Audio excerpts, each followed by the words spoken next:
Olá, pessoal! Mais um M aqui para vocês e a gente hoje está com um convidado e um tema para lá de especial. Nosso tema hoje é bem bacana.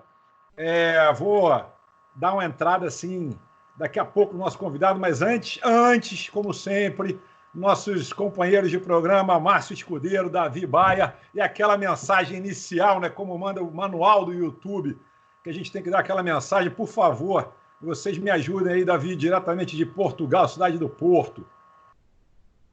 Pessoal, é o seguinte, valeu por vocês estarem aqui nesse vídeo. Não sei se vocês entraram absolutamente do nada, como é que vocês vieram parar aqui, mas já que vocês estão aqui, tem um botãozinho de like, tem um inscreva-se, tem um sininho aqui para vocês ativarem e saber sempre quando a gente sobe vídeo novo.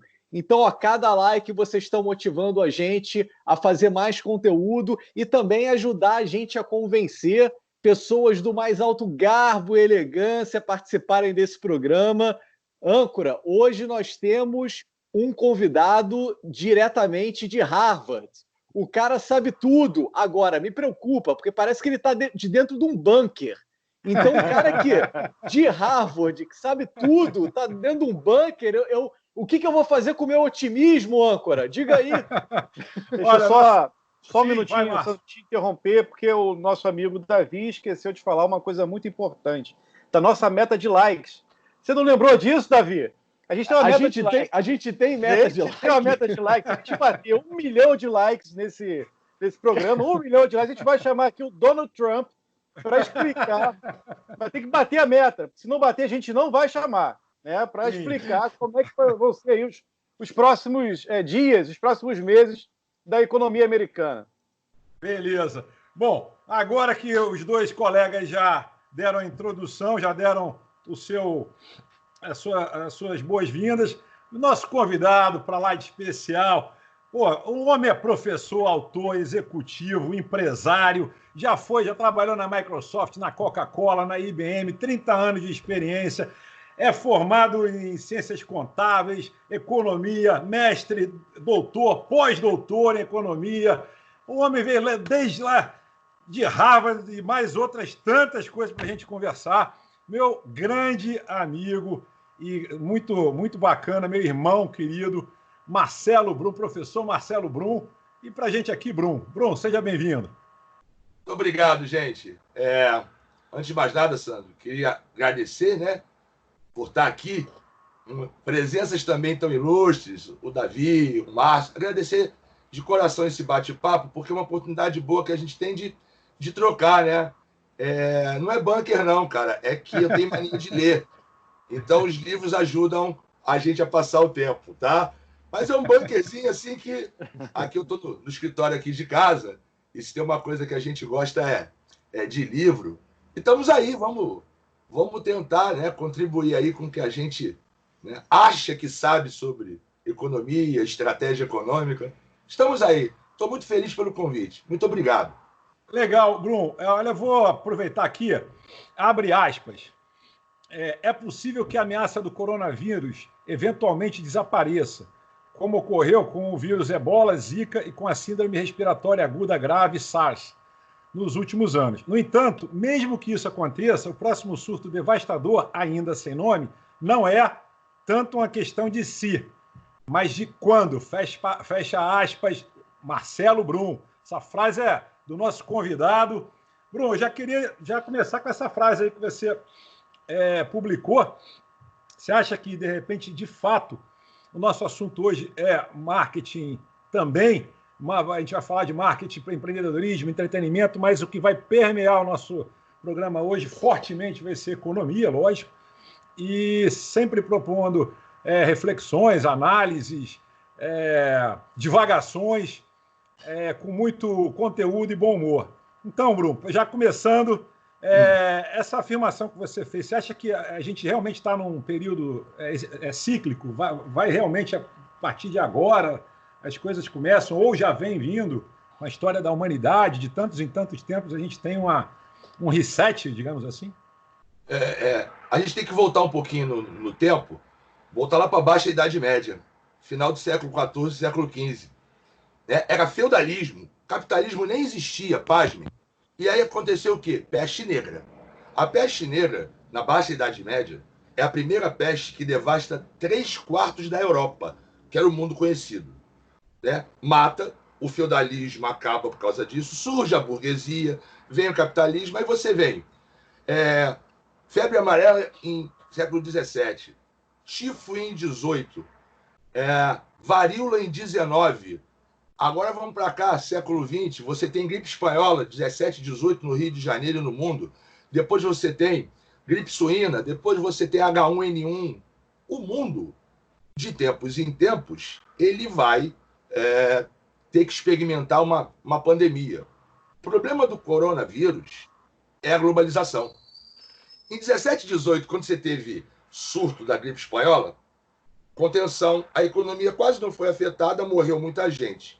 Mas a globalização faz esse vírus ser um problema global. Então, quando a gente sair agora desse estágio crítico, desse apocalipse zumbi planetário, tenha certeza de uma coisa: a economia, o marketing, as empresas, os governos, as pessoas, eles vão olhar e dizer assim: quando acontecer o próximo, o que é que eu tenho que fazer que eu não fiz e por isso que isso se propagou? Eu tenho que mudar a minha logística de insumo? Eu tenho que ter materiais estratégicos para não depender de um país que pode parar e eu paro a minha produção porque eu não tenho matéria-prima? Né? Então, essa minha frase, ela vai muito de encontro a... Ok, vai passar a pandemia. Vai passar. A humanidade, mais uma vez, vai ganhar. Tem o efeito colateral de guerra. Pessoas vão morrer. Né? É triste falar isso? Mas pessoas vão morrer. Espero que morram o mínimo possível. Mas depois disso, nós, cada um de nós aqui, o mundo tem que dizer assim: quando vier a próxima mutação genética do influenza, porque influenza em inglês é gripe, e na verdade isso é só uma mutação genética, né, do vírus influenza. Ele vai mudar de novo, porque esse bicho é inteligente. Em termos econômicos e estratégicos, eu tenho que pensar o que é que eu tenho que fazer para me preparar melhor para a próxima pandemia. Resumidamente, é isso que eu penso. E me diz o seguinte, Bruno, meus colegas também, Davi, aí da Europa, essa sensação de que, de repente, está passando por um surto, mas que pode voltar, ou a imunidade de quem já foi infectado pode pegar de novo, isso vocês falam muito aí, esse tipo de assunto? É muito comentado? Quando você liga a TV, a gente fala, eles falam nesse tipo de assunto da pior forma possível, né? Que tudo está ruim, tudo pode piorar, e sempre tem algum cientista dizendo que aquilo vai realmente piorar. Então, assim, eu tenho evitado muito essas notícias e eu tenho visto mais o que o presidente fala, o que o primeiro-ministro fala. O plano de emergência aqui, a quarentena de emergência era para ter acabado, foi estendido, mas eu estou vendo que as coisas aqui estão acontecendo com mais parcimônia. Eles estão pensando mais em 2, 3 semanas, parece que aí no Rio eles já colocaram lá para setembro. Enfim, está num momento onde está todo mundo aprendendo a lidar com isso. E está todo mundo errando muito, porque a gente tem pouco esse histórico, exatamente como o Bruno falou, de você ter uma pandemia no mundo globalizado. Porque um país ele pode tomar uma atitude, mas um país vizinho tomar uma atitude completamente diferente vai te afetar. Na Europa, isso acontece muito forte, porque as fronteiras, elas são... Você não sabe onde é que acaba, onde é que termina. Você tem aqui o espaço Schengen, né, que você não tem nem fronteiras entre os países. Se você quiser atravessar a Europa toda de carro, você consegue. No Brasil é mais continental, já não consegue isso. Mas, assim, hoje o que a gente vê são previsões extremamente catastróficas. Se você for pensar ainda para o próximo, uma próxima Covid, aí que então a televisão, os caras se jogam pela janela. Então, assim, acho que o que está faltando, Bruno, acho que você pode dizer para a gente aqui é o seguinte: em termos práticos, você que é uma cabeça estudada, você que é um cara aí que tem livros e livros e livros todos sobre economia pública em tempos de pandemia, diga o seguinte: o que a gente pode fazer agora para a gente eliminar esse caos todo e a gente poder salvar empregos e salvar vidas? O que é que só você sabe, Bruno? Fala aí para a gente. Ou então, aproveitando a dica, né, e dando aquela pergunta de 1 milhão, que a gente estava falando em off, que mata mais, pandemia ou economia, meu amigo? O que mata mais é a burrice. É, Burrice mata mais. Eu tenho me posicionado com relação a esse assunto, porque muita gente me pergunta isso. E há um consenso dos grandes CEOs que eu tenho conversado, até mesmo a nível de governos, como Alemanha, Inglaterra, Estados Unidos, eu tenho tido interlocutores, não só cientistas, não só economistas, mas também médicos e até também esse problema da empresa, porque a gente está no meio de um trade-off. Escolha de Sofia. Ou seja, não existe escolha boa. A escolha de Sofia, um trade-off, como o mercado chama, você tem duas opções, as duas são ruins. Nós estamos no meio disso. Ou eu radicalizo e faço uma quarentena 100% e eu vou evitar mais mortes com preço caro pela economia. Ou eu libero, como alguns países estão pensando já em começar a fazer, alguns de forma acertada, outros saindo de forma precipitada. Se discute, por exemplo, nos Estados Unidos e no Brasil, um relaxamento. Caramba, a progressão geométrica aqui está subindo ainda. Na Alemanha já achatou. São momentos diferentes. Mas, resumidamente, os extremos são ruins. Não tem que se liberar tudo e viva a economia, porque vai morrer que nem mosca. Também não se pode deixar um tempo muito grande um país do tamanho do Brasil, por exemplo, que tem dimensões continentais. A própria Europa, a geopolítica da Europa, onde você olha para a Europa, você não olha um país, você olha um continente, por causa da globalização. Qual é o meio termo disso? O meio termo disso é o Estado, a coisa estatal, seja no nível federal, estadual ou municipal, entender que agora nós estamos em tempo de exceção. Pega o budget, pega o orçamento, pega o que ainda tem e fala o que é prioridade. Fazer a economia circular, salvar as empresas, postergar. Uma coisa que a Inglaterra fez, os Estados Unidos fez. A primeira coisa que o Estado tem que fazer é abrir mão da tributação. Eu, Estado, estou empurrando, eu estou postergando a tua parcela de sacrifício para me pagar imposto, para eu retornar com. Por que existe imposto? Para a gente ter segurança, educação, lazer, emprego. Agora é hora de pegar isso para frente. Em termos específicos, no Brasil, como vocês falaram, como é muito continental, a primeira coisa que eu acho certa, Milton Friedman dizia na época de 70 que tem que fazer dinheiro, injetar dinheiro na economia. De certa forma, o Brasil está fazendo isso com essa ajuda dos R$600. Eu estou colocando o dinheiro. De certa forma, quando ele posterga imposto, ele está deixando o dinheiro no mercado. Então, essas ações, por mais pontuais que sejam, estima-se, por exemplo, que no Brasil, 20 milhões de pessoas já têm tido acesso ao socorro governamental de R$600. Essa é uma estimativa conservadora. O IBGE publicou anteontem, e nós da FGV confirmamos, no Brasil, as pessoas que poderiam estar nesse rol de ajuda são perto de 60 milhões. 21 milhões. Porque é o cara que está na rua, é o cara que já não tem mais identidade social, ele já é um ser de rua. Às vezes ele não mora nem na rua, mas ele mora numa caverna, enfim. A gente exclui muito ainda brasileiro. Economicamente falando, eu quero crer que não é nem agora, nem em dezembro. Eu acho que as curvas começam a se achatar final de maio, começo de junho. E a gente vai ver aqui no Brasil, a exemplo do que a Alemanha está fazendo, uma volta à economia. As grandes empresas, elas não vão quebrar. A média empresa, ela vai sofrer. Mas quem quebra no Brasil é a pequena empresa. Ou seja, o cara que é pequenininho, o dono da padaria já fechou. Agora, a Rede Moinho, que faz farinha para todo o Brasil, que é uma gigante de 100 milhões de reais mês, ela não vai fechar. Então, eu acho que nem tanto na saúde, nem tanto na economia. Acho acertado quando você injeta dinheiro para fazer a roda rodar, e acho acertado também quando você não pode tratar Florianópolis igual a Manaus. São situações diferentes. Manaus está morrendo gente igual a mosca. Então lá o meu problema não é econômico, é saúde. Florianópolis, Paraná, já se pode pensar em retomar porque a curva já está mais achatada. Não Não existe uma fórmula mágica para dizer se é mais dinheiro ou mais saúde. Aí que eu digo, o que mata é burrice, tem que ter bom senso, tá? Ô, Bruno, deixa eu te pegar um case aqui rápido. Case real, lá na agência. A gente tem, sem citar nomes, logicamente, né, para não expor, ainda mais cliente, expor cliente não pode.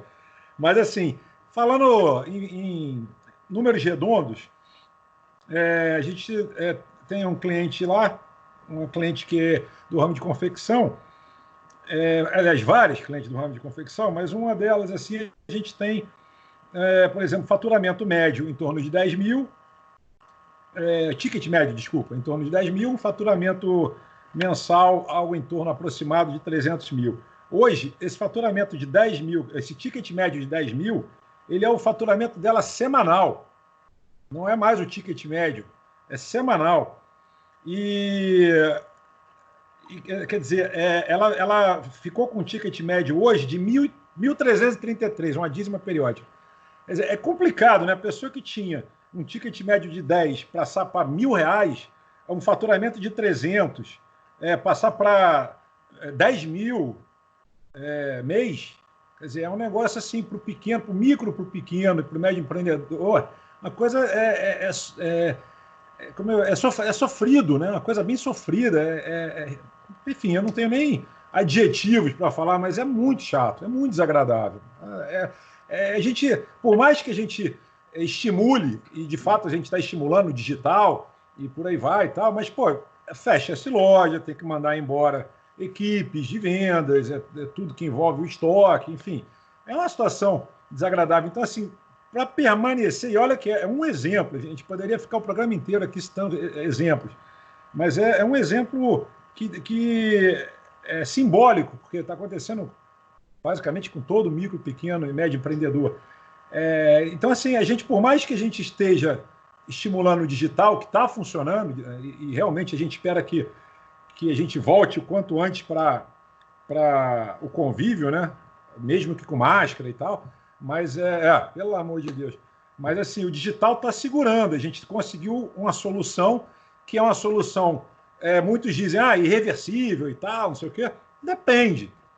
Tudo bem que acelerou o processo, mas tanto esse cliente como vários outros clientes, eles não querem abandonar os PDVs, os pontos de venda. Eles querem, assim que passar a pandemia, eles querem reabrir de novo. Eles estão no digital como uma solução que é a única, aliás, né, agora. Como é que você vê isso, esse cenário todo?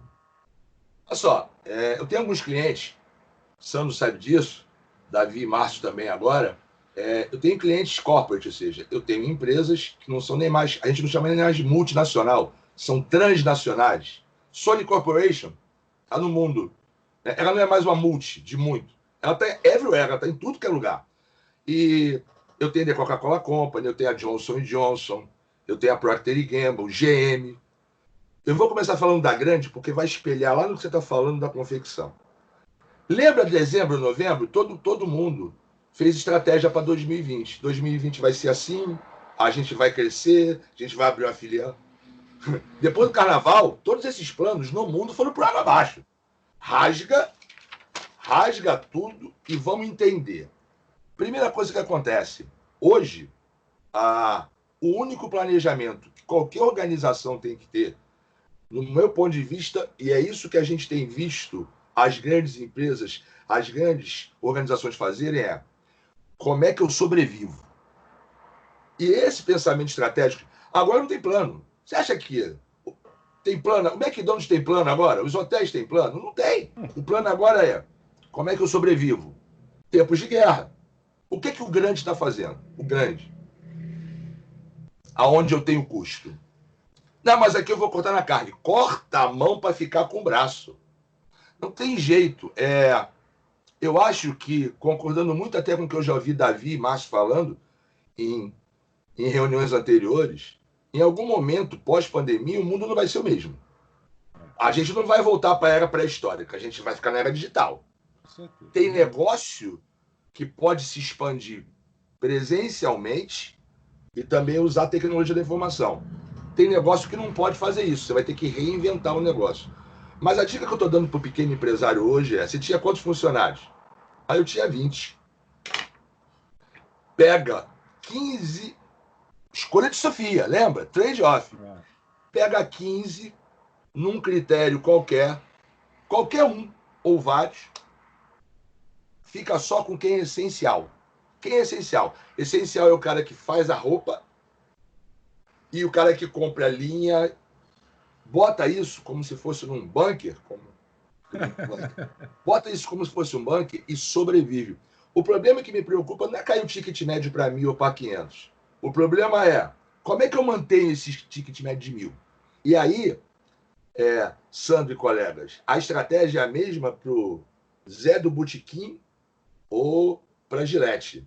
A estratégia é, como é que eu sobrevivo? Se eu tiver que sobreviver trabalhando eu sozinho e mandar todo mundo embora, por quê? Porque o pequeno, olha que coisa interessante, o pequeno, quando passar isso, até o que quebrou, o pequeno negócio ele faz assim, ó, vai no BNDES, pega 20 mil no Itaú, no Bradesco, ele volta de pé. Porque ele sabe como fazer.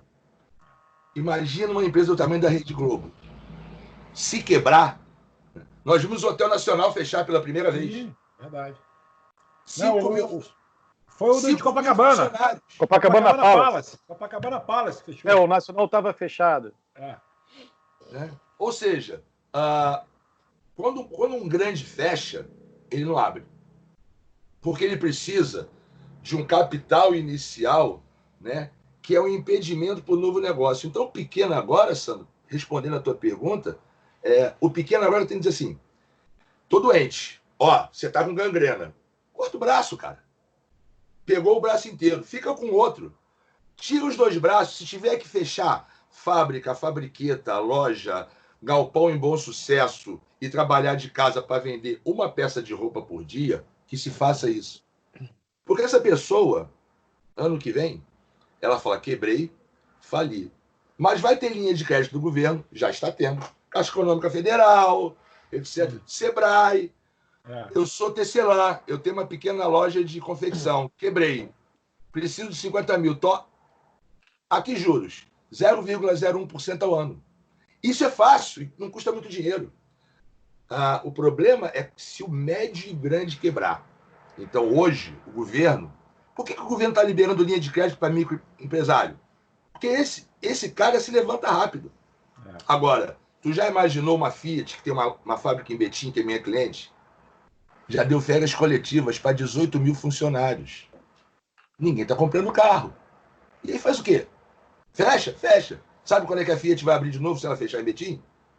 É uma fábrica que custou, porque eu estou lá desde o começo, é a maior fábrica da América Latina, lá em Betim, interior de Minas, custou 50 milhões de dólares a fábrica. Não tem jeito. E aí, 50 mil para a tua cliente resolve o problema dela, 50 milhões não resolve para a Fiat. É complicado. Mas a estratégia é a mesma. Tô com gangrena, corta os braços, fica com as pernas. Agora, você permanecer vivo. Não sei se Davi, aproveitar... Márcio, pensa por aí, mas essa é a minha opinião.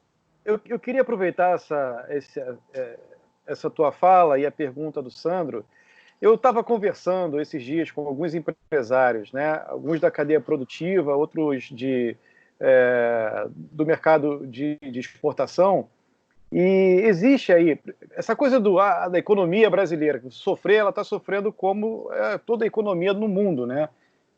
As demissões, elas são praticamente algo que a gente não vai conseguir controlar, vai tentar no máximo amenizar, mas é impossível uma empresa fechada, que não vende R$1, conseguir manter funcionários e pagar salário e pagar... Enfim, o aluguel, para quem vivia de renda de aluguel, está com problema também, porque ninguém está pagando aluguel, né?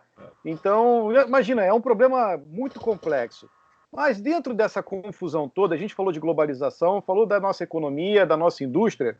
Eu estava conversando com esses caras e existe aí uma ideia que está tomando corpo. Eu queria ouvir tua opinião, Bruno, porque me parece algo muito real, que de fato, se a gente não conseguir transformar isso numa realidade, é por nossa própria culpa.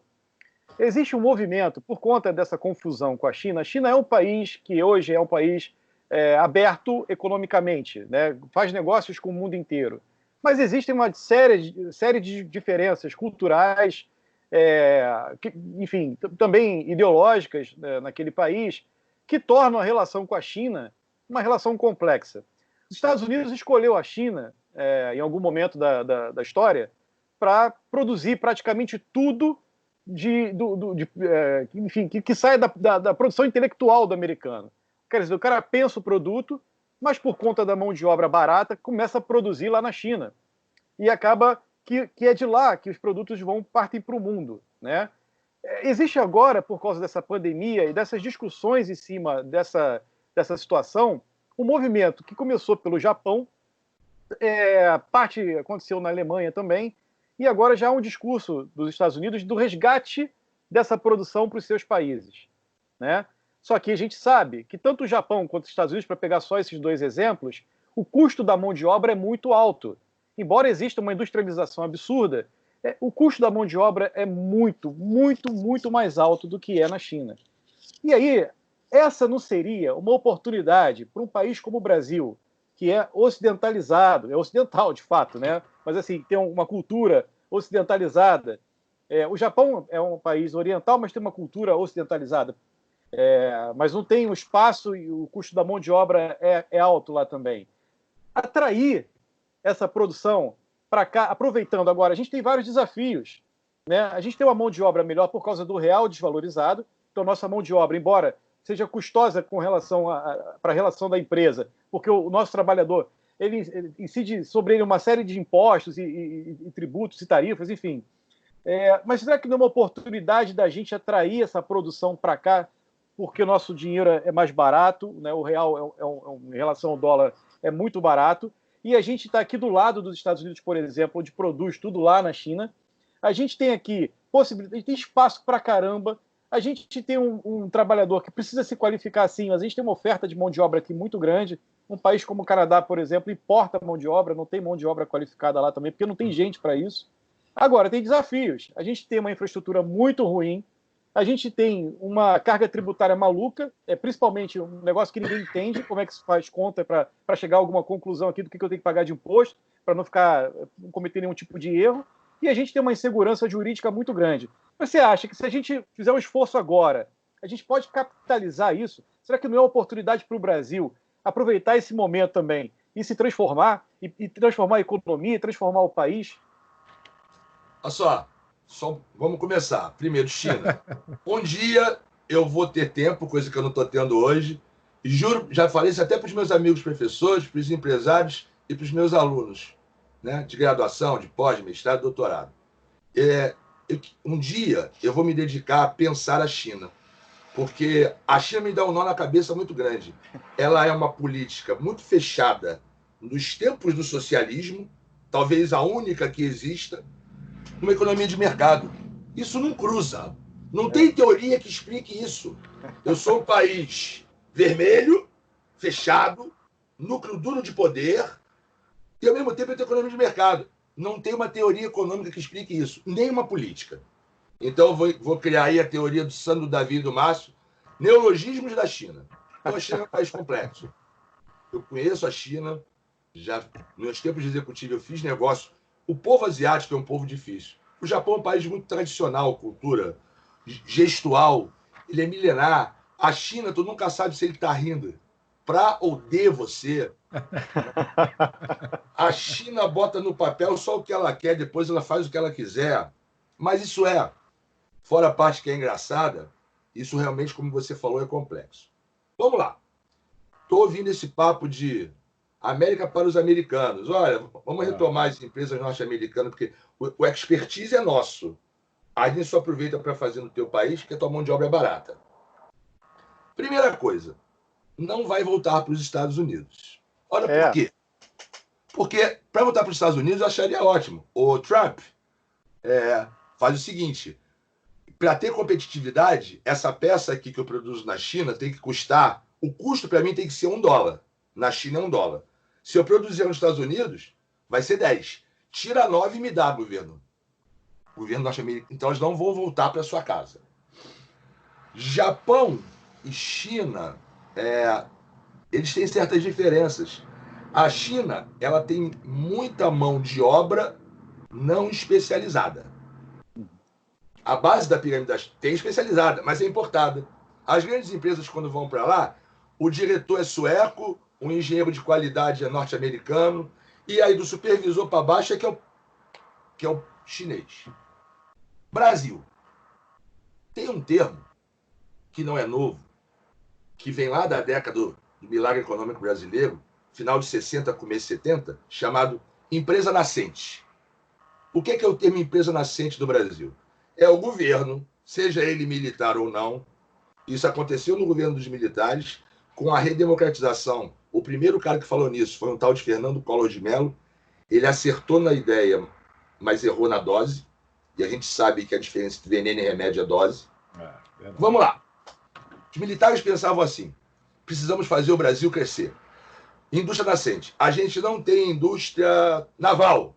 Estaleiro McLaren, Verome, mão de obra local, engenharia local. A gente não tem... beleza. Isso é chamado milagre econômico brasileiro. O Brasil, num esforço, faz crescer e nascer uma indústria local e ainda atrai a outra indústria porque percebe. A partir de 80, com a redemocratização, houve uma abertura do mercado brasileiro. Muitas empresas vieram para cá. Estamos na globalização.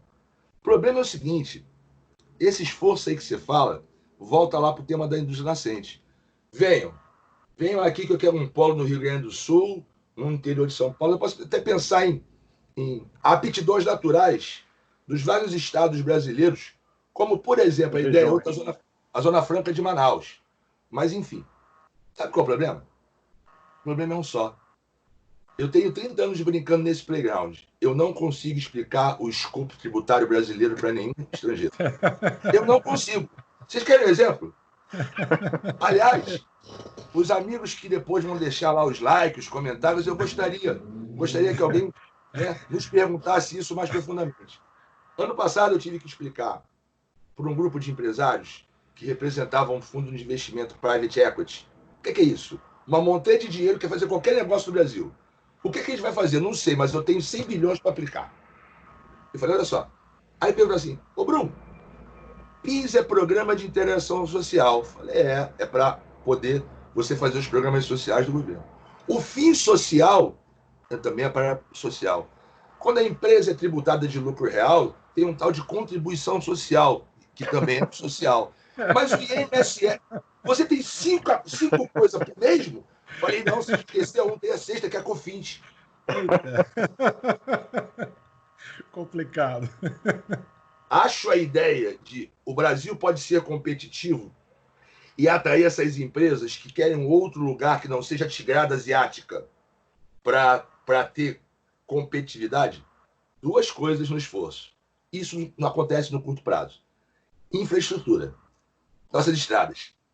Ou seja, o governo tem que fazer logística. Porque tu imagina o cara tá fazendo um polo de qualquer coisa lá no interior do Paraná e ele tem que levar para Santos. Se chover, esquece. Então, primeira coisa, nesse esforço estatal, cabe eu dotar o Brasil de infraestrutura. Segundo lugar, você tocou na palavrinha aí danada. Quer ver? Vou fazer uma pergunta para o Sandro. Vocês três agora estão sentados, vocês são os responsáveis por um fundo de investimento do Jorge Soros. O Jorge Soros é o cara que, pessoa física, tem mais dinheiro do que Sheik árabe. Então, Davi, Márcio, Sandro, vocês agora estão sentados em 428 bilhões, 428 trilhões, vou dizer, de euros. Você viu que é dinheiro pra caramba. Vou repetir. 428 trilhões, 200 trilhões, 200 trilhões, 200 trilhões de euros. É uma montanha de dinheiro. E vocês são responsáveis por administrar esse fundo. Vocês fariam algum negócio no Brasil hoje? Nenhum. Por quê? Esse é o problema. Por quê? Vou dizer... Insegurança jurídica. Falta de credibilidade. O Brasil não está quebrado. Horroroso. O Brasil não está quebrado de grana e nem nunca teve. Covid chega aqui no momento que a gente já tem 5, 6 anos de recessão econômica. Não tem dinheiro para investir, desemprego em alta, estagnação, sociedade com medo. Isso é muito antes do Covid. Não me venha falar que a gente entrou no buraco agora. A gente não entrou no buraco em 2020. O Covid só botou a tampa do caixão. A gente vem, no mínimo, e aí não é aspecto político. Eu vou descartar, apesar de ser cientista político, eu vou descartar a política. Qualquer um, da extrema-direita, passando pelo centro, ao cara mais xiita, é consenso que há 5, 6 anos, no mínimo, a gente tem que ter recessão. Veio o Covid e a tampa do caixão. Sabe como é que a gente sai disso com qualquer governo? Direita, esquerda, centro, planeta, Júpiter. Olha para o mercado, o tal do seu mercado, e deixa ele sentir que a gente tem credibilidade. No dia seguinte, eu digo para quem quiser ouvir, no dia seguinte que o Brasil, o Legislativo, o Executivo, o Judiciário, a Câmara, a sociedade, dotar o Brasil de estruturas simples, mas que mostrem para o investidor estrangeiro que aqui, qual é a regra do jogo? A regra do jogo é assim, vai continuar assim, e eu ainda vou fazer isso, isso e isso. Em 24 horas aportam aqui no Brasil bilhões de dólares. Bilhões. Eu conheço do que eu estou falando. Existem grupos que estão assim, uma montanha de dinheiro aqui. Não, mas e se mudar a taxa tributária? Vamos esperar ver qual vai ser a reforma. E essa reforma não sai. Vem cá, você tem 6 impostos da mesma coisa? Isso não está certo, isso é crime. Eu falei, não, é assim. Simplifica a estrutura tributária. Estados Unidos tem um envieio, pôs seu valor agregado e não morre de fome. Né? Simplifica. Explica ICMS, Imposto de Circulação de Mercadoria e Serviços, para um gringo. Esse imposto só existe no Brasil. Não estou dizendo que o Estado...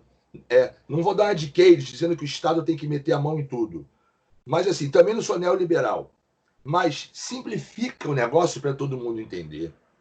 Joga para o empresário privado. Estrutura de infra, como? Elétrica. Há 30 anos no Brasil não se faz investimento em energia. Se as empresas vêm para cá, vão ter a energia da onde? Resumindo, não falta dinheiro. Para trazer essas empresas, falta planejamento tributário e credibilidade, que é coisa que o Brasil não tem. Vocês falaram que não botavam um tostão aqui. Ô, Bruno, essa semana está acontecendo, né, na mídia, sendo divulgado, uma notícia muito interessante e repercutiu bastante, que é o seguinte, eu não tenho aqui agora exatamente a fonte, mas eu tenho o texto, que diz que a batalha do coronavírus já tinha unido israelenses e palestinos. Agora, recentemente, uniu a Apple e a Google. Aí, agora, entrando na linha política que a gente falou também, falta só os políticos brasileiros entenderem que nós temos um inimigo em comum. Aí vem, fundão para a saúde já, chega de privilégios. Agora eu vou jogar para vocês, para meus amigos aí todos, inclusive não só para o Bruno, mas meus colegas aí, o Márcio e o Davi. Como é que vocês veem esse cenário político num momento tão grave que a gente está passando, até colocando assim, contrastando, por exemplo, com países que políticos já abriram mão de privilégios, dos próprios salários e tal. Como é que vocês veem isso aí? Eu vou dar agora preferência para o Davi na Europa, que vários países da Europa estão dando exemplos muito dignos e muito sensatos. Davi, por favor. Aqui eu vejo um cenário de muito mais união do que o Brasil. Assim, o Brasil ele politizou o vírus. Falando bem direto, é isso que aconteceu. Então, não existe muita discussão médica, existe mais a discussão política em cima disso. Por exemplo, Israel, você teve o partido do Beni. O Beni ele criou um partido para ele ser oposição ao Netanyahu. Ele destruiu o próprio partido porque agora ele vai ser situação junto com o Netanyahu, exatamente porque tem uma questão de exceção no mundo, que é a pandemia, e as pessoas entendem, peraí, em vez de eu ficar atacando um, vou ficar atacando o outro, você pode fazer um paralelo isso no Brasil de um Dória atacando um Bolsonaro? Peraí, nesse momento, vamos guardar espadas e escudos e entender como é que a gente pode sair daqui da melhor forma possível.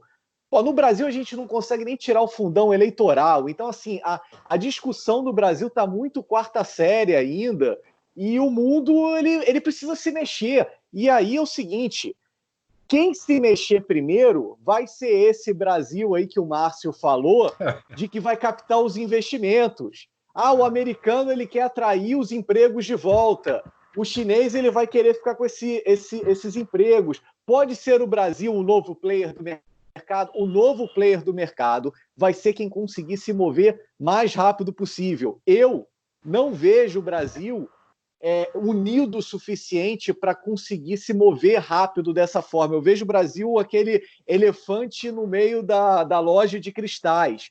O Bruno não consegue explicar o ICMS, eu não consigo explicar o que é um cartório para o inglês. O inglês ele não consegue entender como é que ele entra numa fila e deixa alguém rico para alguém dizer que aquela assinatura é dele.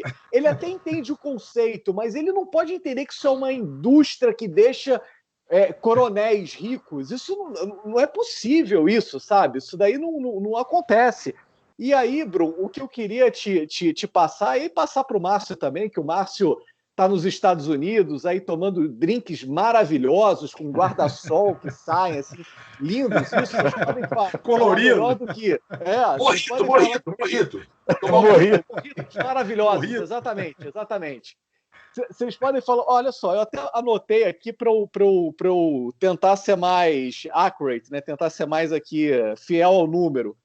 Bruno, olha só, em 2018 que aconteceu isso, a Petrobras ela pagou 15 bilhões de reais para os investidores americanos que compraram papel da empresa lá nos Estados Unidos. E eles conseguiram provar, e provar isso não foi difícil, que os papéis tinham caído não por causa de o mercado subiu ou o mercado desceu, mas que foi por causa de mensalão, por causa de petrolão, porque foi, enfim, utilizaram a empresa para fazer caixa 2. O investidor brasileiro não conseguiu R$1 disso. O americano conseguiu 15 bilhões de reais. O Ike Batista ele fez um acordo para devolver agora 800 milhões de reais. E aí o juiz já quer pegar esse dinheiro e já quer passar para o Ministério da Saúde. Mas quem investiu na empresa, que entrou com ação contra a empresa, ou seja, vai ficar sem receber nada disso. A gente tem aí o maior, essa daqui eu vou abrir aspas, porque essa daqui merece um filme. Este é, sem dúvida, o caso mais aviltante que já ocorreu na história do mercado de capitais brasileiros e, quiçá, mundial. Uma absoluta afronta e um total desrespeito com os investidores e também com todos os poderes constituídos no país. Palavras do Ministério Público e da CVM contra a Laep. Os caras roubaram 5 bi, 6 bi, 7 bi de reais e tá todo mundo solto. Como é que você vai conseguir falar o seguinte, Mr. Soros, um momento de sua atenção? Não consegue. Eu estou aqui em Portugal e eu estou aqui no mercado imobiliário, eu vejo israelense comprando, americano comprando, alemão comprando. O dinheiro ele se move muito rápido. Só que a gente não consegue chegar para o cara e falar o seguinte: investe no Brasil. Peraí, quando dá problema no Brasil, os caras entram na justiça e não conseguem o dinheiro de volta, agora não tem nem segunda instância, prisão em segunda instância. Ou seja, isso é uma instabilidade assim, catastrófica do Brasil. Como é que a gente consegue, Brum e Márcio, com seus belos morritos, como é que a gente consegue mandar uma mensagem para o mundo que o Brasil não é República das Bananas? Uma coisa para a gente fazer, para a gente mandar a mensagem para o mundo que a partir de agora a gente pode e deve ser levado a sério. Manda aí. Não manda, né? Acho que não acontece. Não tem isso. A gente fala de democracia e a gente tem 3 poderes que se matam o tempo inteiro. Né? Você falou agora da questão da segunda instância. Acho que a questão da segunda instância não é nem se deve ter ou se não deve não ter. O problema da segunda instância é que um dia ela tem, outro dia não tem, daqui a pouco ela tem de novo, daqui a pouco não tem mais. Então, é isso que causa insegurança. Se tem, sei lá, 200 anos tendo a prisão na segunda instância, ou se está 200 anos não tendo a prisão em segunda instância, ok, beleza. A gente tem regra do jogo, né? Regra clara. Tem que ser clara. É isso. Ficar mudando a regra. Vai lá, Bruno. Por gentileza. A palavra é sua. Ele falou assim, né? Nice shot, né? Um tiro curto. Vou dizer para você, então, um tiro curto, como é que a gente pode resolver isso? Separa a política de economia. Enquanto a política ditar a agenda econômica, nós vamos ser República Tupiniquim dos Bananas. Quer começar a dar um choque? Economia é economia. Política é política. No Brasil, desde que eu me conheço por gente, é o contrário. A agenda política dita a agenda econômica. E enquanto isso acontecer, na Alemanha isso não acontece. Em países mais desenvolvidos, você tem política e economia. Eles conversam, mas um não interfere no outro. O que eu tenho que fazer, eu faço. No Brasil não discute da independência do Banco Central. Isso a gente discutiu há 100 anos atrás na Inglaterra, que é a mãe dos bancos. Então, só numa palavra, isso dá até um outro podcast. No Brasil, você bem falou, se politizou o Covid. Aqui no Brasil se politiza doença, economia, saúde, carnaval, brinquedo, segurança. José Sarney, quando quis ser reeleito, ele inventou o Plano Cruzado 2. Nós tínhamos no mês de agosto uma inflação mensal, na época, de 728% ao mês. Plano Cruzado 2, taxa Selic desaba, o PMDB é reeleito maciçamente no Brasil. A inflação nos 2 meses seguintes cai para algo em torno de 700, porque na base do decreto. Começou a faltar coisa, o frango foi para o mercado negro, as coisas sumiram. Em janeiro a inflação era 1.028, mas o Sarney estava eleito por mais 5 anos. Preciso falar mais alguma coisa? Complicado. A gente estava... Desculpa, Sandro, só para pegar esse gancho... Vai lá, pode pegar.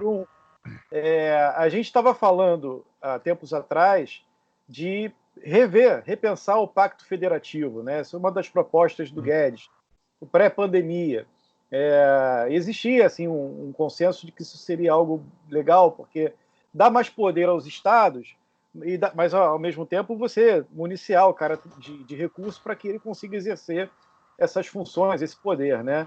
E isso acabou sendo agora feito de maneira completamente atabalhoada, porque se tira o dinheiro do governo federal e joga sem nenhum tipo de responsabilidade. Eu estou dizendo isso, não tem nada a ver com uma questão política, mas só como é que a gente usa a economia para poder justamente saciar a sede política dessas pessoas. Porque o negócio estava sendo discutido. Isso deve ser feito, sim, porque o Estado precisa de ajuda, precisa de suporte, mas isso tem que ser pensado, não pode ser uma canetada, uma situação... essa é a minha opinião. Não estou julgando o mérito, mas dizendo que essas coisas precisam ser pensadas de maneira não política, muito mais no sentido econômico, do que ter essas soluções que podem, mais uma vez, ser mais custosas do que a própria doença. Uma frase, outra tiro curto. Legal, rever o Pacto Federativo. Estamos no momento no Brasil, está sendo discutido no Congresso, um pacote emergencial de ajuda ao Estado, feito a 1000 canetas. Ele parece um Frankenstein. Ele entrou de um jeito, a gente não sabe como é que ele vai sair. Ele entrou de um jeito. Está sendo desidratado de um lado. O que você acha aqui? Beleza. Quer acabar com isso? Beleza. De novo, pegando o gancho uma frase. Compliance, governança corporativa, transparência. Exatamente. Compliance. Vai ter o Pacto Federativo? Sociedade. Para tudo. Para CNN, Globo, para Record, Bandeirantes, para rádio, para tudo. Vamos ficar aqui o dia inteiro. São 1000 folhas. A regra é essa. Sociedade. Governo do Estado do Rio de Janeiro. Está claro as suas obrigações? São Paulo? Agora não. Parece que... Aí o Rodrigo tira daqui. Aqui é tudo feito, como diria nem Mato Grosso. É por debaixo dos panos. Mas aqui é claro. Eu penso muito de forma empresarial. Quer resolver? Compliance e governança. Imagina uma empresa, o CEO chegar para o conselho de administração e falar assim, nós temos um plano financeiro, mas que não tem um número definido. A gente tem um orçamento que não é um orçamento. A gente tem um plano de marketing e vendas que pode ser 1 milhão ou 1. É incrível. Vocês conseguem imaginar? Não, né? E por que no Congresso a gente faz exatamente assim? Você entendeu a contrapartida? Pensa numa empresa. Já imaginou? Você em Portugal, né? Eu e Sandro aqui no Brasil, né? Você em Miami. Pega uma empresa e fala assim, olha, eu sou um consultor, sou um estrategista, sou um pensador. Eu não sei o teu número, a gente vai projetar que é 1 milhão, mas pode ser 100 mil. Como você vai pagar isso? A gente não sabe se é em parcelas com a tua vida, ou se tu vai vender. O teu papo para aí na empresa. Porque às vezes você vai dizer, eu quero o teu rim. Tudo bem, bota no papel. Tem supermercado que eu vou aqui no Rio, que, porra, ele é todo gourmet. Banana, R$40 a dúzia. Falei, põe meu rim. Mas junto com o meu rim. As coisas no Congresso, Pacto Federativo, vamos repensar. Vamos dar autonomia para o Estado? Tá. De que forma eu vou fazer isso? Hoje, nem eu, nem o Bolsonaro, nem o Maia, nem o Alcolumbre, nem o Trump, nem, né, a Alemanha, nem o Johnson, nem a veinha da Alemanha. Ninguém sabe dizer como é que o Brasil vai fazer. Pergunta para o ministro como é que vai ser esse pacto federativo. Ele vai dizer, veja bem, ele pode ser uma coisa azul e preta, mas a bicicleta com limão nos astros de Júpiter, amém. É uma música do Jorge Benjor, né? Ele agora, ele foi refeito em 10 minutos de maneira compulsória e essa conta ela vai ser paga algum dia por alguém. A gente não sabe o que vai acontecer. Né? Que conta? Como? Não se tem ideia. Como? Exatamente. De que jeito? A gente fica pedindo para os nossos espectadores, para a galera ficar mandando pergunta para a gente. E o que acontece? O pessoal manda. Aí eu tenho algumas aqui que eu separei, mas tem uma que é pertinente, muito pertinente com o que vocês estão falando agora, e eu vou jogar na mesa agora, vou jogar na roda, que é forte.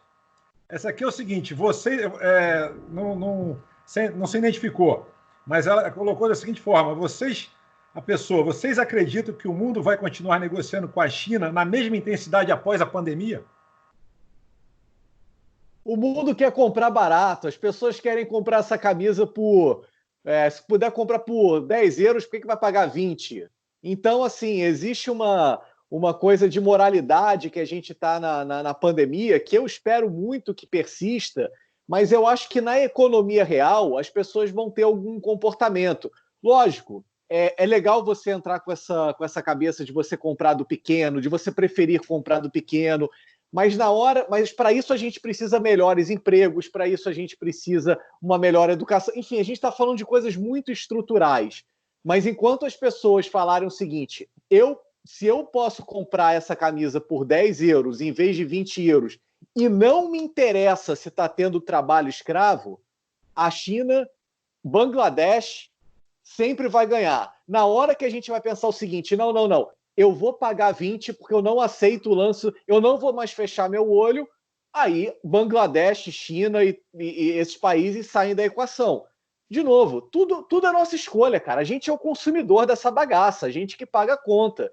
Se a gente decide fechar o olho para uma coisa, ok. Se a gente decide fechar o olho para outra coisa, não. Se as nossas decisões econômicas tiverem baseadas somente na relação custo-benefício de preço e qualidade, esses países vão sempre ganhar. Se a gente colocar na equação preço, qualidade, mais alguma ética e moral, aí as coisas podem mudar. Mas tá com a gente, a bola tá com a gente. Deixa eu entrar nessa bagaça aí. Manda aí. Diretamente para a pergunta.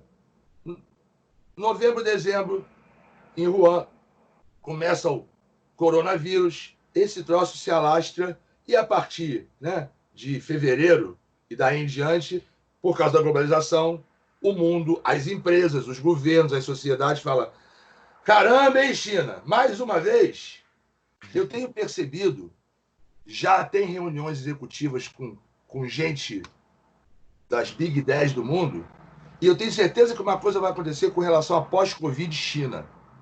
A China, hoje, é responsável, esses dados são dados da Organização Mundial do Comércio, da OMC, não são meus, são públicos, ela hoje é responsável por 60% de tudo que é matéria-prima e insumo que o mundo consome. Então, as empresas alemãs importam da China, a área médica importa da China, e a China também importa muita coisa. Mas o que eu tenho visto, tenho ouvido e tenho pensado? As empresas, a sociedade fala: cara, eu sou a Bayer. Eu tenho um sal que só a China fabrica. E esse sal vai na composição de 30 produtos meus, que eu não estou vendendo, porque a China, na hora que ela faz o isolamento, a produção dela cai. A produção dela zerada ou caindo, ela deixa de colocar nos mercados globais. Esse é o problema. Matéria-prima e insumo que vai parando, não é só por causa do Covid, vai parando porque a China parou antes a sua produção. Acho que pós-Covid, os governos, as empresas vão olhar assim, cara, eu só importo isso de você. Deixa eu desenvolver aqui um plano B. Olha o Brasil. Olha o Brasil aí. Eu acho sim que aquela coisa de isso aqui eu importo da China porque é barato. Essa matéria-prima também. Isso também. Meu supply chain na minha cadeia de suprimento, quando a pandemia passar, eu vou reunir o conselho de administração da empresa e dizer, senhores, quero os melhores estrategistas. Eu sou o governo da Inglaterra. Eu sou a empresa XYZ.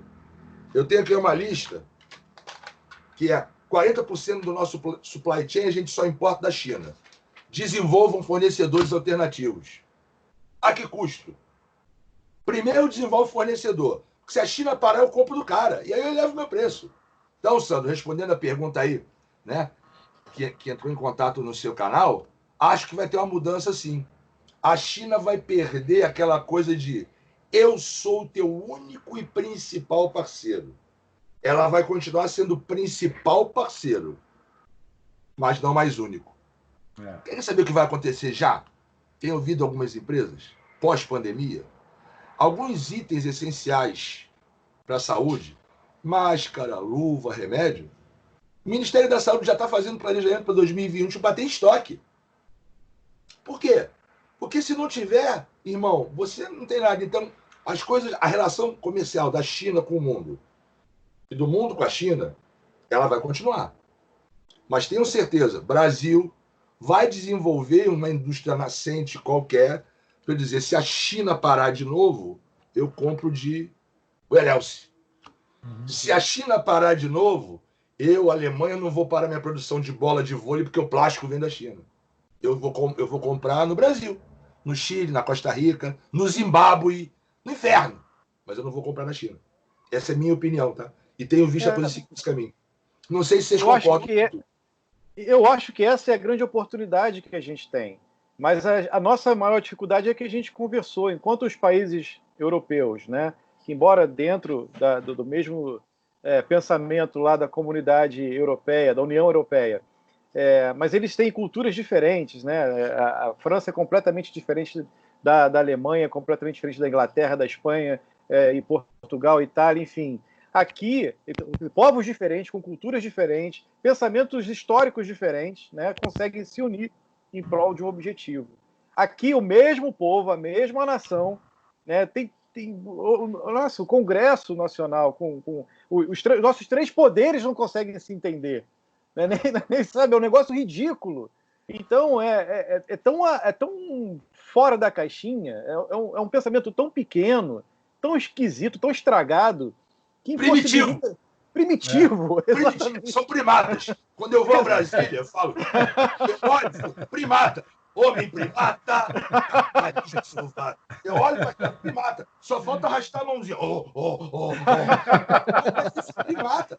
Que dá tristeza. Tem melhor momento histórico para ter um alinhamento com os Estados Unidos?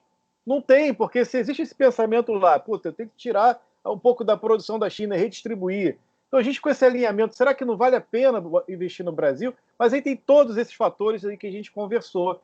Então, a gente tem aqui um alinhamento dos planetas, por falar em alinhamento, né?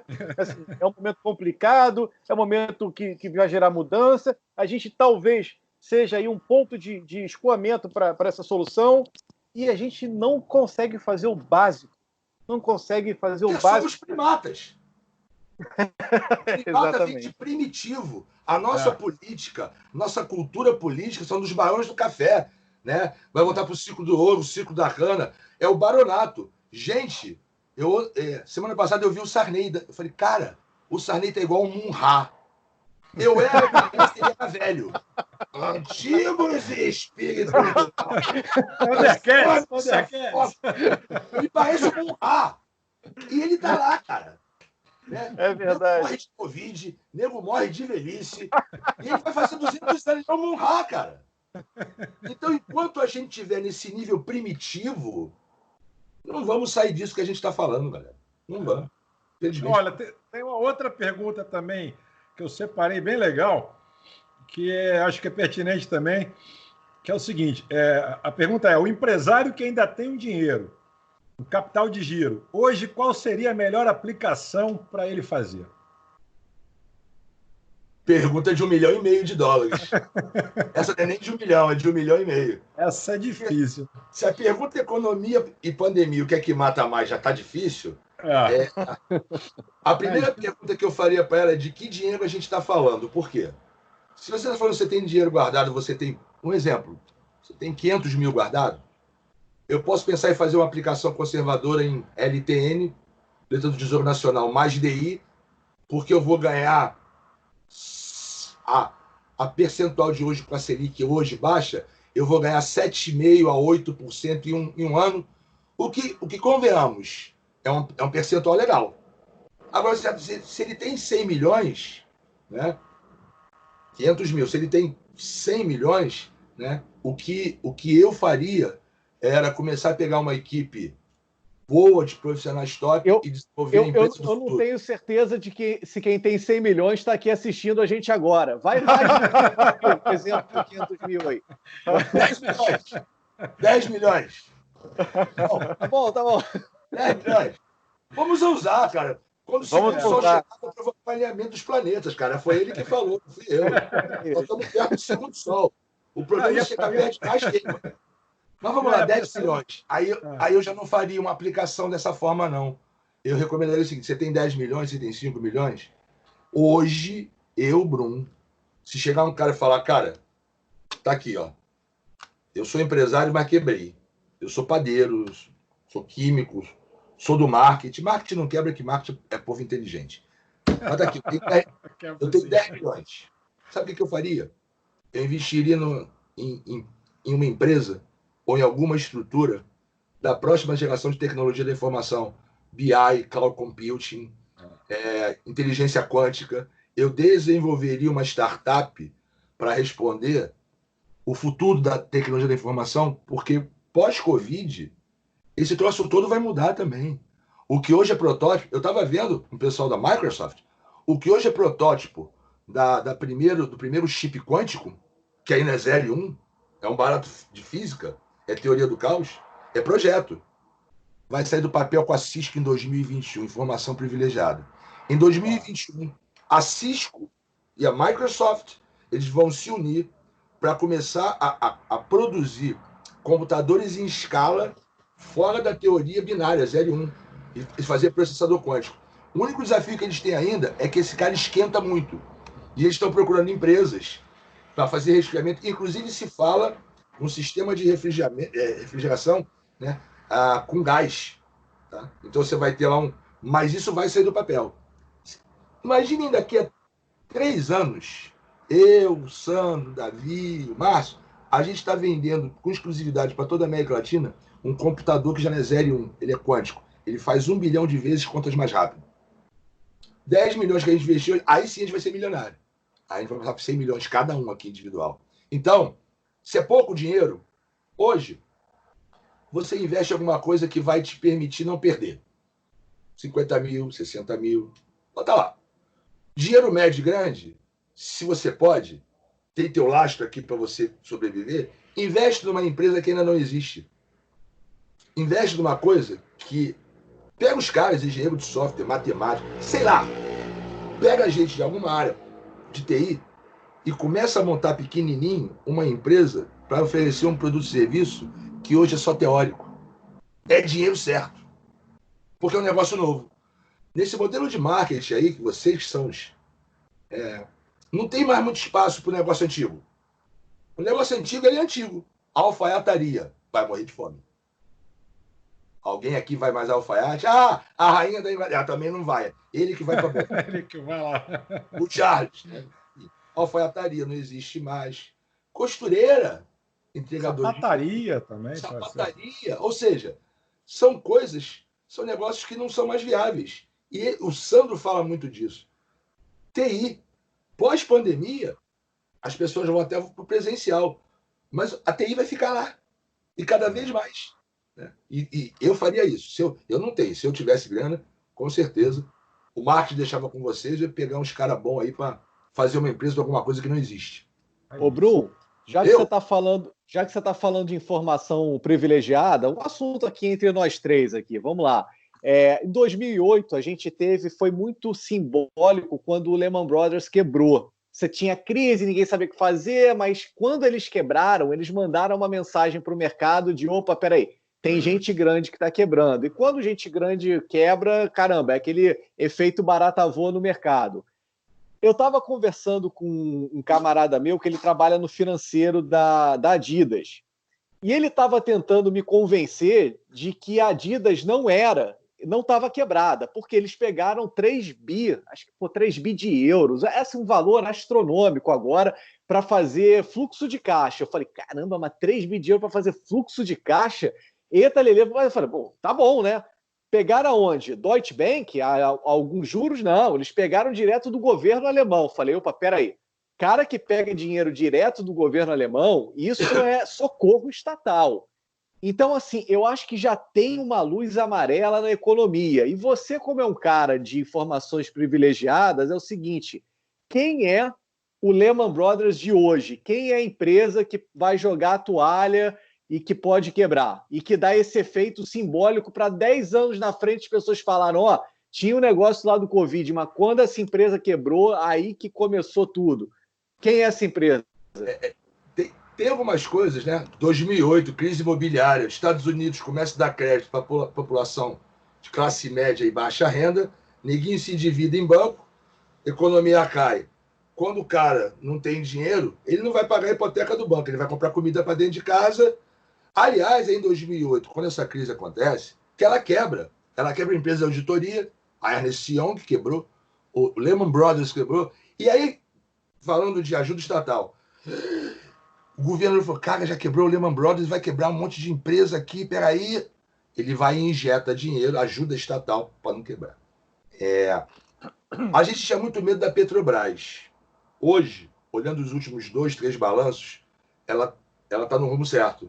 Ela está rearrumando a casa. Há fortes rumores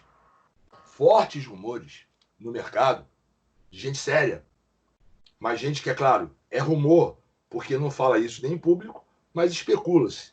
Quem está muito mal é a Toyota. A Toyota, né? Quem entende da área automobilística, a Toyota está a ponto de quebrar. E, num cenário um pouquinho mais tupiniquim, temos informação clara de que os próximos 3 meses vão ser crucial para o Grupo Alpargatas, que é uma das maiores holdings do Brasil. E vai levar o Santander junto. Eita. 70% das dívidas de ações, né, que foram feitas, um IPO, na verdade não foi nem IPO, não foi nem a primeira vez, foi uma second public offer, o Santander bancou 700 milhões de dólares. E a Alpargatas hoje... Por quê? Tem fornecedor da Alpargatas, que é contato meu, que fala, Bruno, como é que eu faço para receber? Porque desde fevereiro que eles não pagam. Alpargata.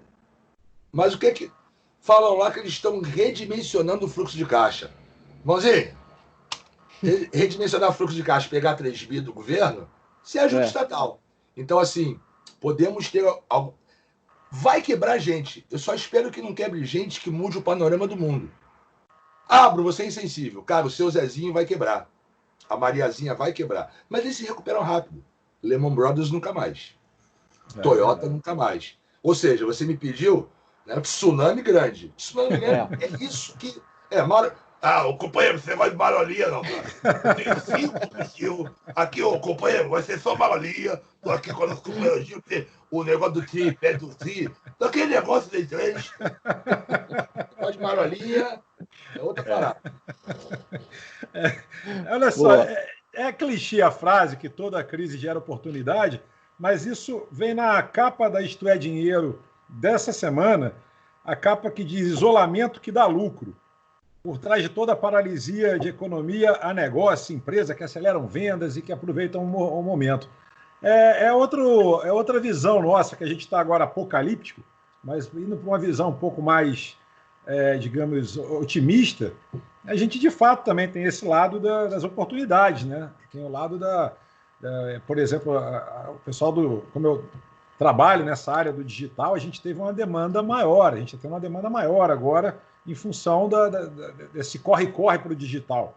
Entendeu? Então, na mesma reportagem, coloca, inclusive, os principais, demanda explodiu na crise e deve se manter em alta a longo prazo. Eles vão colocando, e a demanda tem forte queda e crise, com recuperação lenta. Quais os segmentos da sociedade que vão demorar a se recuperar? Eles citam, por exemplo, academias, cinema, teatro, eventos, hotéis, restaurantes, viagem, turismo, isso aí, baboa, vai demorar pra cacete.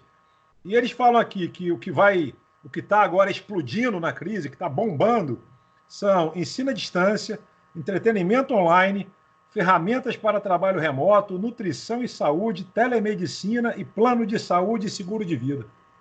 Olha só, trazer um número para discussão. Saiu no Globo de ontem. No Rio de Janeiro, o supermercado Zona Sul, ele fazia uma média de 400 entregas por dia na casa das pessoas que entravam no site, que não tinha tudo que tem no Zona Sul físico, mas compravam lá sua fruta, sua verdura, seu legume, seu macarrão, e ele fazia 400 entregas por dia. Hoje, o Zona Sul ampliou o cardápio, ou seja, você entra no site do supermercado Zona Sul hoje, você tem tudo e mais alguma coisa. O supermercado Zona Sul está fazendo 9.000 entregas por dia, de 400 para 9.000. Ele está contratando gente a rodo. Eu sei disso, que o amigo professor que está de quarentena mesmo, e tem, já comprava, ele falou, Brum, era 24 horas, eu entrava no site num dia, recebia no outro. Está levando 3 dias. E está pedindo, pelo amor de Deus, para ter mão de obra. Tá? Quando o Covid passar, tudo bem, não vai ser 8.000. Mas será que volta para 400? Muda o hábito das pessoas, novos hábitos, né? Novas maneiras, né? Educação à distância.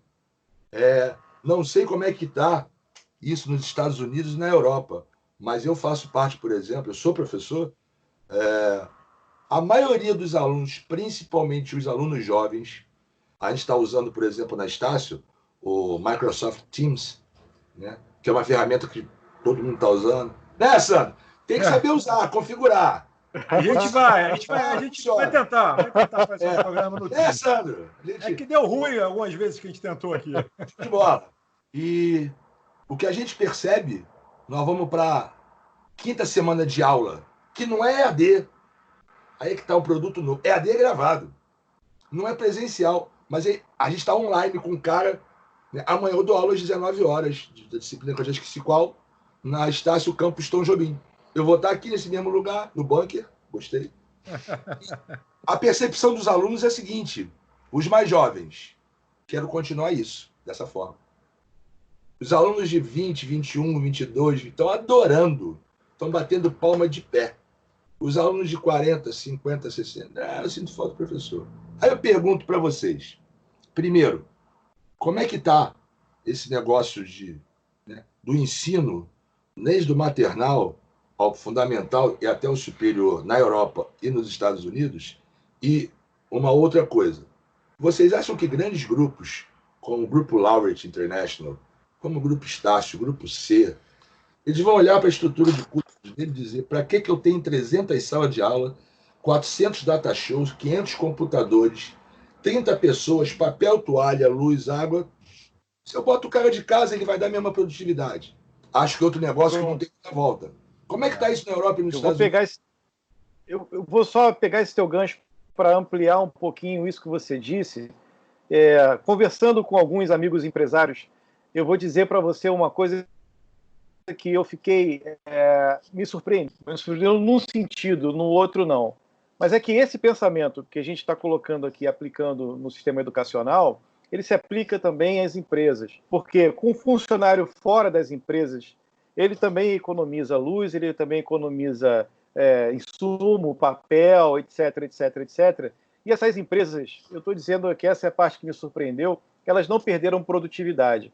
Pelo contrário, o que eles estão dizendo para mim é que eles começaram eles melhoraram a produtividade com o cara em casa trabalhando, que estão entregando mais. Por quê? Eu sei que existe também o medo do cara perder o emprego. Então o cara começa a trabalhar como nunca, porque ele quer se manter ali. Ele não quer ser demitido nesse momento complicado.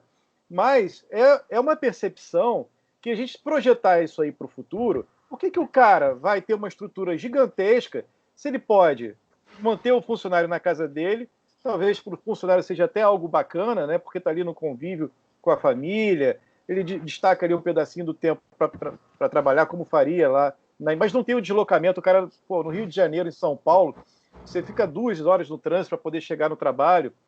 Então, quando chega, né? E se chover, fica 4. Né? Então, assim, o cara perde metade do dia no trânsito, no transporte lotado, gente pra caramba no teto do trem. E o caos, né? A gente vive o caos diário em função disso. Então, eu acho que no sistema educacional isso é uma realidade. Eu estava conversando com uma amiga que é responsável aí pelo sistema do EAD da Estácio, e só aumenta essa demanda, só aumenta essa necessidade das pessoas. Isso vai se perpetuar porque é legal. É aquilo que a gente estava falando, né? A gente tem que olhar para frente. O futuro é esse, sair do primitivo mesmo. A gente não vai voltar para o tempo das cavernas, como bem falou o Brum. A gente vai sempre evoluir. Mas o que eu estou imaginando é que isso não fique limitado só a esse sistema educacional, que isso vai ser aplicado em todas as empresas e até no pensamento futuro quando o cara for abrir uma empresa. E isso vai impactar no mercado imobiliário, porque a gente tem aí uma quantidade absurda de centros empresariais, né, que foram construídos aí pré-pandemia e que já estavam com problema, porque aqui o mercado imobiliário deu uma travada grande nos últimos tempos.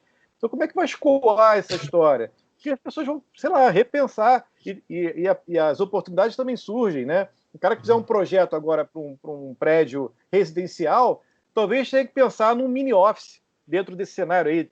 Apartamento de 3 quartos com mini office, sabe? Para o cara ter ali um escritóriozinho para ele poder trabalhar. Então tem todos os lados. Esse negócio, exatamente. Exatamente pensar num bunker. Apartamento com bunker. Tem que ter um bunkerzinho e todo mundo. Gente, eu vou ter que falar aquele lance que é sempre. Deixa eu participar dessa resposta aí também para o Brum. Oi? Deixa eu participar dessa resposta aí também para o Brum sobre educação. Lógico. Por favor. Born USA! USA! Davi, fala, Davi.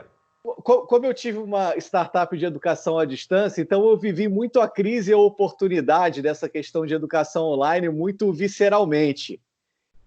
Bruno, eu te digo o seguinte, partindo do ponto de vista do professor, eu acho que vai ter muita demissão, porque a faculdade ela vai entender o seguinte, se eu posso pegar o meu melhor professor e agora esse melhor professor, em vez de ensinar 30 alunos, ele pode ensinar 300, 400, 500 alunos, então por que eu vou botar todo mundo aqui dentro dessa estrutura que eu tenho que pagar luz, que eu tenho que pagar água, que eu tenho que... O custo CBD é muito alto, o custo CBD é custo bunda na cadeira, então o custo bunda na cadeira é muito alto. Bota todo mundo em casa, vou pegar meu melhor professor e esse cara vai ensinar todo mundo. Agora, qual é a oportunidade dos professores? Aí, do ponto de vista dos professores ainda. Caramba, se eu sou o melhor professor, por que eu preciso de uma faculdade para eu poder vender meu conhecimento para os alunos? Por que eu preciso do intermediário? Internet é o grande intermediário do mundo. A internet ela é o middleman. Então, se eu sou o melhor, eu posso criar o meu curso online e eu posso vender direto para o aluno sem ser o atravessador. E aí a gente entra numa nova dinâmica do mercado, que é o melhor professor falar o seguinte, eu não necessariamente preciso estar numa faculdade. E aí é um grande mundo novo que a gente vai ter com a educação online. Em termos de hábito e de cultura, as pessoas já procuram o mundo online. Hoje, se você quiser aprender programação, se você quiser aprender marketing digital, se você quiser aprender muito áreas humanas, né, as pessoas elas são muito mais aptas a ir para o online. Lógico que o cara que quer ser médico e cardiologista, o cara não vai para o online. Mas, ainda não, porque daqui a sabe-se lá com esse computador quântico aí como é que vai ser, né? Mas a questão é que existe uma demanda reprimida muito grande do online. As pessoas elas já queriam ir para o online, mas às vezes esse melhor professor ele não estava no online. Agora ele obrigatoriamente ele abriu uma câmera na frente dele e está falando. Então, assim, como eu sou otimista, eu prefiro ver pelo lado positivo, de que, caramba, em vez de eu, professor, ter que distribuir meu currículo em 5 ou 6 faculdades, caramba, eu posso vender para milhares, talvez milhões de alunos. Então, deixo essa visão mais positiva aí. Eu acho legal. Sei que a gente está chegando no final, mas anota, porque a tua visão está correta, mas tem um problema nisso daí que tem que ser enfrentado, que é o aspecto legal da coisa. O cara precisa de um diploma. E no Brasil só quem pode dar diploma é a universidade, porque ela está reconhecida pelo MEC. Minha esposa, ela é avaliadora do MEC. Então tem que ter um agente regulador novo. Para que tem MEC? Eu não sei. Não, a única... Faz um casamento que acaba na pandemia, hein? Quando o sol chegar. Para que MEC? Para apimentar o que o Davi falou também, Davi, acontece o seguinte, as instituições de ensino, que a gente chama de ES, superior no caso, quando ela abre o digital, o professor que tinha 40, 50 alunos em sala, ele passa a ter 300, mas ele não ganha mais por isso. A aula não aumenta. Ele vai abre um curso com a chancela lá qualquer e tal, ele vai ganhar mais, ele tirou o intermediário, ele pode dar um curso de extensão, lógico, precisa dar um curso de graduação ou pós-graduação, precisa de uma chancela, ele não pode assinar. Mas ele pode dar um curso onde ele vai ganhar muito mais fazendo um curso de extensão simples, passando conhecimento, do que ele, às vezes, trabalhando na própria instituição. O Bruno, eu já sabia que ele... Uma última pergunta, para fechar a reflexão. Uma última pergunta. Nós temos um problema aí de dispositivo legal, não só no Brasil, como no mundo. Eu quero fazer marketing, eu quero fazer direito, enfim, toda escola de negócios cabe no mundo digital. Para isso eu preciso de Michigan, de Yale, de Harvard, de Estácio, de FGV, do Haiku Park. Porque é um dispositivo legal. A pergunta que eu quero fazer é a seguinte: e quem disse que num futuro muito próximo eu vou precisar de um papel para dizer quais são as minhas competências? Acho que já não precisa. Cadê minhas competências? Quais são minhas valências? Minhas valências são essa, mercado. Eu provo para você porque eu tenho esse case, eu tenho isso. Ser formado em quê? Na vida. Verdade. Papel, eu sou pós-doutor, aquele diploma antigo da Gama Filho. Quanto tempo isso tem de validade?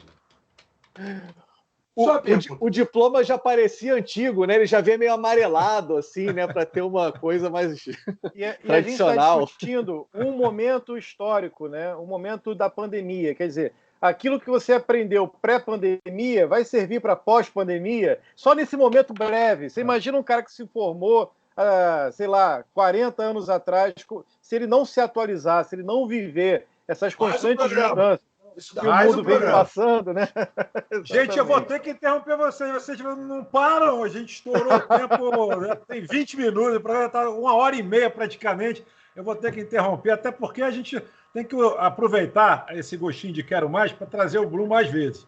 Então, assim, eu queria, antes de começar a gente se despedir e despedir dos nossos espectadores e tudo mais, galera aqui do YouTube, tem algumas perguntinhas que a gente para pedir o like e tudo mais, mas tem uma coisa engraçada aqui.